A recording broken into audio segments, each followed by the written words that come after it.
Mike Pendleton here, ChicagoLandSportsRadio.com, alongside Tussa, the head coach of Jackson Wink Brazilian Jiu-Jitsu. You're the head Brazilian Jiu-Jitsu coach, BJJ coach, also Holly Holm, BJJ's coach. Tell me the importance about Brazilian Jiu-Jitsu, because we were just talking a little before, and you're talking about striking and wrestling and all that, but Brazilian Jiu-Jitsu, tell us why it's so important. Man, it's very easy to relate to it when you go back to the days when the first UFC came up. That was the Gracies that had the idea of just, hey, I want to prove the Brazilian Jiu-Jitsu is the most dominant martial arts, and then we can defeat any type of them. Let's bring this to the cage with no rules, pretty much, you know, no gloves. Let's get it on and just see. And you see Royce Gracie is a skinny guy getting some championships out of there, beating people who are way heavier than him, different styles, you know, we proved a point. And that's when there was the need, they had to learn that. That's when the Gracies migrate to United States and Europe, and they start spreading the Brazilian Jiu-Jitsu world, you know. So I feel that the importance is like, is something you have to have. Why are you going to try to get in a cage fighting if you don't have, if you don't know how to swim? How are you going to try to jump on the ocean if you don't know how to swim? Is pretty much the idea that I believe, you know. Of course, it's a mixed martial arts. You have to have all the three aspects, but the same thing, if someone doesn't have a strike, I won't say that they can do it well in a fight. So you have to develop it, you know, on your strength, you know, on your wrestling, on your striking, and your ground game, which is the straight Brazilian Jiu-Jitsu. So I think it's essential for the mixed martial arts, you know, business. You've literally come from the hotbed of like mixed martial arts. You're somebody from Brazil and now based out of New Mexico. So kind of talk about what Brazil has brought to the UFC mixed martial arts. You know, there's a huge following in Brazil. What does this mean to like the people of Brazil?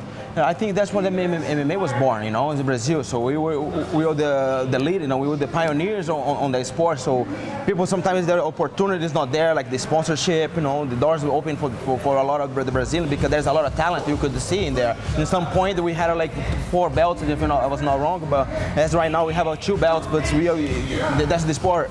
I think everything's changed, you know. We see how the bantamweight division has been happening, you know. So changes, it's a fight, but you can see there's a lot of Brazilians still on the events, you know, still competing not only in UFC but in other organizations, you know. So we still continue to build up. So I think that's why we are leading the business, you know, and we will just keep it pushing. Whatever the talent is getting there, get the highlights, we send to everywhere in the world, you know. So I think we're still leading the business in there, you know. As far as you're talking about, like, you know, the titles and how everything's changing, Holly Holm obviously here at Chicago fighting on Saturday, kickboxer, we all know that, but Brazilian Jiu-Jitsu, where has that come into her career, and how have you been able to help her get to the level that she's at now?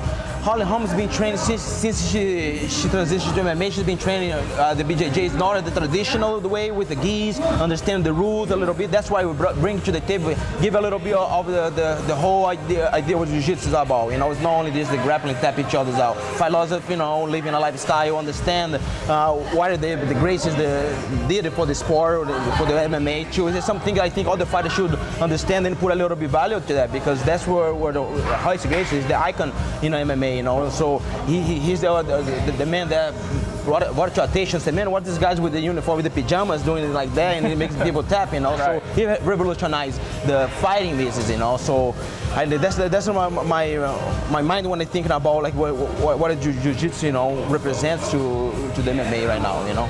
As far as Jackson Wink, you're the head BJJ coach there.